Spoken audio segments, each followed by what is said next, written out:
আজকের প্রথম খবরটা হলো আজ অর্থাৎ 15 ফেব্রুয়ারি থেকে রাজ্যে শুরু হচ্ছে মাধ্যমিক পরীক্ষা। সমগ্র রাজ্যে আজ অর্থাৎ 15 ফেব্রুয়ারি থেকে শুরু হচ্ছে অসম মাধ্যমিক পরীক্ষা অর্থাৎ ম্যাট্রিক পরীক্ষা। পরীক্ষায় রাজ্যের সমগ্র জেলা থেকে অসংখ্য শিক্ষার্থী বসবেন। প্রথম দিন রয়েছে ইংরাজি বিষয়ের পরীক্ষা। পরীক্ষা শুরু হবে সকাল 9টায় এবং শেষ হবে 12টায়। পরীক্ষা 15 ফেব্রুয়ারি থেকে শুরু হয়ে 3 মার্চ পর্যন্ত চলবে। পরীক্ষায় যাতে কোনো অনিয়ম না হয় তার প্রতিও বিশেষ নজর রয়েছে প্রশাসনের। আজকের পরবর্তী খবরটি হলো শিক্ষক পার্থ চক্রবর্তী উর্ফে চন্দন স্যার আর নেই। এমএমসি রোডের বাসিন্দা এবং কানিশাইল এমই স্কুলের প্রধান শিক্ষক পার্থ চক্রবর্তী উর্ফে চন্দন স্যার আর নেই। বুধবার তিনি শেষ নিঃশ্বাস ত্যাগ করেন। মৃত্যুকালে বয়স হয়েছিল 55 বছর। তিনি দীর্ঘদিন কর্কট রোগ অর্থাৎ ক্যান্সার রোগে ভুগছিলেন। তার মৃত্যুর খবরে পরিচিত মহলে শোকের ছায়া নেমে আসে। তিনি রেখে গেছেন স্ত্রী মিষ্টু ভট্টাচার্য, যিনি কালীগঞ্জ ডায়েটের সিনিয়র প্রবাসিকা, এবং একমাত্র কন্যা 10ম শ্রেণীর ছাত্রী পামি চক্রবর্তী। শিক্ষাক্ষেত্রে অত্যন্ত নিষ্ঠাবান এবং দায়িত্বশীল শিক্ষক হিসেবে পরিচিত ছিলেন পার্থ চক্রবর্তী উর্ফে চন্দন। 1997 সালে শিক্ষকতা পেশায় যোগ দিয়ে টানা 32 বছর শিক্ষকতা করেন। বুধবার রাতেই পার্থ চক্রবর্তী উর্ফে চন্দন স্যারের অন্ত্যেষ্টিক্রিয়া সম্পন্ন হয়। বৃহস্পতিবার কানিশাইল শরীফনগর ক্লাস্টারের সমস্ত স্কুলে 1 মিনিট নীরবতা পালন করা হয়। শিক্ষক, শিক্ষিকা, ছাত্রছাত্রী এবং স্কুল কমিটির সদস্যরা একত্রে প্রয়াত শিক্ষকের আত্মার শান্তি কামনা করেন। আজকের পরবর্তী খবরটি হলো শ্রীভূমি করিমগঞ্জে যাত্রী সেজে লুট 1.5 লক্ষ টাকা। করিমগঞ্জ শহরে দিন দুপুরে এক চাঞ্চল্যকর ছিনতাইয়ের ঘটনা ঘটেছে। সমীরণ দাস নামের এক ব্যক্তির ব্যাগ থেকে 1.5 লক্ষ টাকা লুট করে নিয়েছে যাত্রী সেজে ছিনতাইবাজরা। জানা গেছে সমীরণ দাস মেইন পোস্ট অফিস থেকে কন্যার বিয়ের জন্য 1.5 লক্ষ টাকা তুলছিলেন। এরপর তিনি একটি ই রিকশায় উঠেছিলেন, যেখানে আরও 2 জন মহিলা ছিলেন। তাদের মধ্যে একজন তার পাশেই বসেছিলেন। বাড়িতে পৌঁছে তিনি দেখতে পান তার ব্যাগ থেকে 50,000 টাকার 3টি বান্ডিল নেই। ঘটনাটি জানিয়ে তিনি সদর থানায় অভিযোগ দায়ের করেছেন। পুলিশ বিষয়টি তদন্ত করছে বলে জানিয়েছে। আজকের পরবর্তী খবরটি হলো মন্দিরে মাংসের টুকরো, অপরাধীর আসল পরিচয় আসতেই বন্ধ বিক্ষোভ। মন্দিরের মধ্যে পড়ে রয়েছে মাংসের টুকরো। সাত সকালে মন্দিরের দরজা খুলতেই আতকে উঠেন সেবায়তরা। ভক্তরা একে একে হাজির হন মন্দিরে। তারাও দৃশ্যটি দেখে রীতিমতো চমকে উঠেন। কে বা কারা মাংসের টুকরো মন্দিরে ফেলে গেলেন তা ঘিরে শুরু হয় জোর চর্চা, যা পরবর্তীতে বিক্ষোভের আকার ধারণ করে। প্রকাশ্যে অপরাধীর আসল পরিচয় আসতেই হেসে লুটোপুটি খান সকলে। সর্বভারতীয় সংবাদ মাধ্যম সূত্রে খবর, ঘটনাটি ঘটেছে তেলেঙ্গানার পুরনো হায়দ্রাবাদের তপচবুতরা এলাকায়। সেখানকার এক হনুমান মন্দির চত্বরে শিব মন্দিরে মাংসের টুকরো পরে থাকতে দেখা যায়। সেবায়তরা জানিয়েছেন শিবলিঙ্গের পিছনে পড়ছিল মাংসের টুকরোটি। যে খবর চতুর্দিকে ছড়িয়ে পড়তেই বিক্ষোভ দেখান ভক্তরা। মন্দিরের সামনে জড়ো হয়ে সকলে প্রতিবাদে ফেটে পড়েন। ঘটনাটির বিষয়ে জানতে পেরেই মন্দির চত্বরে পৌঁছয় বিশাল পুলিশ বাহিনী। খতিয়ে দেখা হয় সিসিটিভি ফুটেজ, যেখানে দেখা গেছে একটি বিড়াল মাংসের টুকরোটি মুখে করে মন্দিরে প্রবেশ করে সেখানে রেখেই পালিয়ে যায়। মন্দিরের মধ্যে থেকে 250 গ্রাম মাংসের টুকরো উদ্ধার করে নিয়ে যায় পুলিশ। অপরাধী যে বিড়াল, পুলিশের তরফে খবরটি জানার পরেই বিক্ষোভ থামান সকলে। আজকের পরবর্তী খবরটি হলো মণিপুরে রাষ্ট্রপতি শাসন জারি। মণিপুরে রাষ্ট্রপতি শাসন জারি হলো। কেন্দ্রীয় স্বরাষ্ট্র মন্ত্রকের বিজ্ঞপ্তিতে রাষ্ট্রপতি দ্রৌপদী মুর্মুর বয়ানে লেখা, আমি মণিপুরের রাজ্যপাল থেকে রিপোর্ট পেয়েছি। ওই রিপোর্ট দেখে এবং অন্য তথ্যগুলির ভিত্তিতে আমার মনে হয়েছে সংবিধান অনুসারে সেখানে সরকার চালানো সম্ভব হচ্ছে না। 1.5 বছরেরও বেশি সময় পার, জাতি সংঘর্ষে এখনও উত্তপ্ত মণিপুর। পরিস্থিতি কেন নিয়ন্ত্রণে আনা যাচ্ছে না? দলের ভিতরে ও বাইরে মুখ্যমন্ত্রী এন বীরেন সিং রীতিমতো দ্বিমুখী চাপের মুখে পড়েছিলেন বলেই সূত্রের খবর। তারপরেই বিধানসভায় অনাস্থা প্রস্তাব আনার চিন্তাভাবনা শুরু করেছিল বিরোধী কংগ্রেস। আজকের পরবর্তী খবরটি হলো অশ্লীল ভিডিও ভাইরাল, আত্মঘাতী তরুণী লক্ষ্মীপুরে। অশ্লীল ভিডিও ভাইরাল করায় চরম সিদ্ধান্ত নিলেন এক প্রেমিকা। বছর 20 তরুণীর প্রেমিক সিঙ্গেরবন্দের মজুমদার পদবীর বিরুদ্ধে অভিযোগ উঠেছে। বুধবার লক্ষ্মীপুর থানা এলাকার লালং 3য় খণ্ড মরাগাং গ্রামে এই হৃদয় বিদারক ঘটনা সংঘটিত হয়েছে। অশ্লীল ভিডিও ভাইরাল হওয়ায় চক্ষু লজ্জায় এই চরম সিদ্ধান্ত নিয়েছে মরাগাং গ্রামের সনিলা বেগম বাড়ির লোকদের বয়ান। 3 দিন আগে ভিডিও ভাইরাল হয় সে কথা জানতে পারে তরুণী।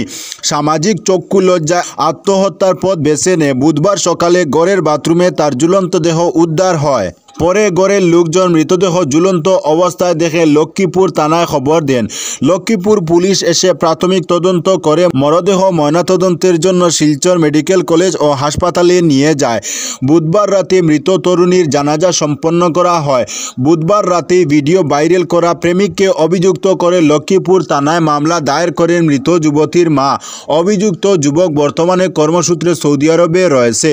সেখান থেকে 966549186240 এই ফোন নম্বর দিয়ে তার প্রেমিকার ভিডিও ভাইরাল করে বলে মৃতের পরিবারের সদস্যদের অভিযোগ। যুবক অশ্লীল ভিডিও ভাইরাল করা তাদের মেয়ে আত্মহত্যা করতে বাধ্য হয় বলে অভিযোগ করেছেন মৃতের বাবা।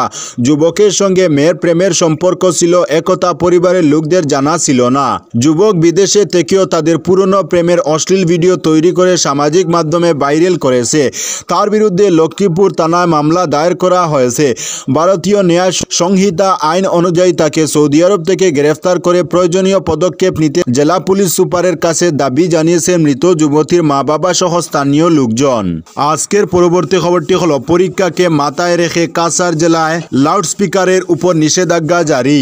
কাছাড় জেলা প্রশাসন চলতি বছরের উচ্চ মাধ্যমিক অর্থাৎ এইচএস এবং মাধ্যমিক অর্থাৎ এইচএসএলসি পরীক্ষার সময় শিক্ষার্থীদের মনোযোগ যাতে বিঘ্নিত না হয় এবং শান্ত পরিবেশ নিশ্চিত করতে লাউডস্পিকার ও মাইকের ব্যবহার সম্পূর্ণরূপে নিষিদ্ধ ঘোষণা করেছে।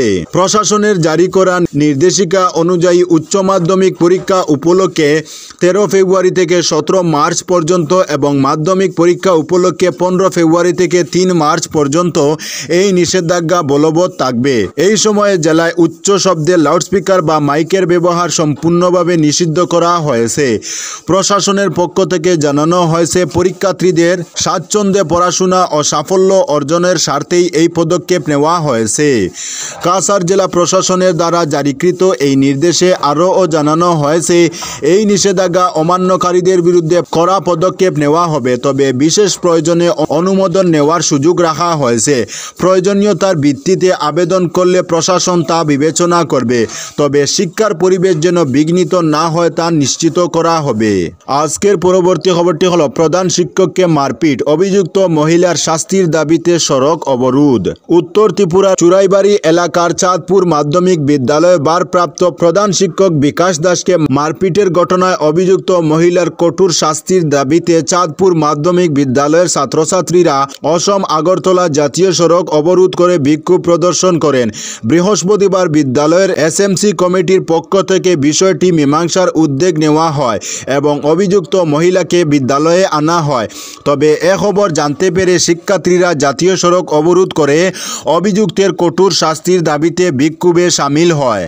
পরে পরিস্থিতি স্বাভাবিক করতে এবিপিপির সদস্যরা এবং স্থানীয় পঞ্চায়েত প্রতিনিধিরা হস্তক্ষেপ করেন। তবে শিক্ষার্থীরা স্পষ্ট জানিয়ে দিয়েছে যে অভিযুক্ত সুমিতা বর্ধনের যথাযথ শাস্তি না হওয়া পর্যন্ত তারা আন্দোলন চালিয়ে যাবে। উল্লেখ্য, গত 10 ফেব্রুয়ারি নির্ধারিত সময়ের পরে কিছু শিক্ষার্থীকে বিদ্যালয়ে প্রবেশ করতে না দেওয়ায় এক ছাত্রীর মা সুমিতা বর্ধন প্রধান শিক্ষককে প্রকাশ্যে শারীরিকভাবে লাঞ্ছিত করেন। এ ঘটনার পর বিদ্যালয় চত্বরে উত্তেজনা ছড়িয়ে পড়ে এবং অখিল ভারতীয় বিদ্যার্থী পরিষদ অর্থাৎ এবিভিপি ছাত্ররাও প্রতিবাদে যোগ দেন।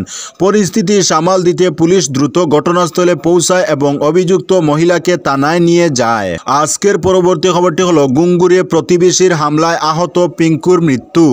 গুঙ্গুর এলাকার বিবেকানন্দ লেনে প্রতিবেশী যুবকের হামলায় আহত পিঙ্কু দেব, যার বয়স ছিল 52, মৃত্যু ঘটল বৃহস্পতিবার। গত 9 ফেব্রুয়ারি সকালে পিঙ্কু গলি দিয়ে হেঁটে যাওয়ার সময় প্রতিবেশী রকি দেব, যার বয়স ছিল 38, আচমকা লাঠি দিয়ে তার মাথায় আঘাত করে বলে অভিযোগ। এতে গুরুতর আহত পিঙ্কু বাবুকে চিকিৎসার জন্য ভর্তি করানো হয় মেডিকেল কলেজ ও হাসপাতালে। বৃহস্পতিবার সকালে পিঙ্কু দেবের মৃত্যু ঘটে। এরপর মৃতদেহের ময়নাতদন্ত তদন্ত সেরে সমঝে দেওয়া হয় পরিবারের লোকদের হাতে। 9 ফেব্রুয়ারি ঘটনার পরই আত্মসমর্পণ করে রকি। আদালতের নির্দেশে তাকে প্রেরণ করা হয়েছে জেল হাজতে। এদিকে পিঙ্কু দেবের মৃত্যুর পর বর্তমানে এলাকায় সৃষ্টি হয়েছে তীব্র উত্তেজনা। এলাকাবাসী জানিয়েছেন রকি প্রায় বিনা কারণে অন্যান্যদের উপর হামলা চালাতো। পিঙ্কু বাবুর সঙ্গেও তার কোনো বিবাদ ছিল না। সম্পূর্ণ বিনা কারণে হঠাৎ করে সে পিছন দিক থেকে এসে লাঠি দিয়ে মাথায় আঘাত করে বসে। রকির যাতে দৃষ্টান্তমূলক শাস্তি হয় এই ব্যবস্থা করার জন্য পুলিশের প্রতি আর্জি জানিয়েছেন এলাকাবাসী। তো বন্ধুরা, আজকের জন্য এতটুকু। পরবর্তী কোনো নতুন ভিডিওতে দেখা হবে, তখন অবধি ধন্যবাদ।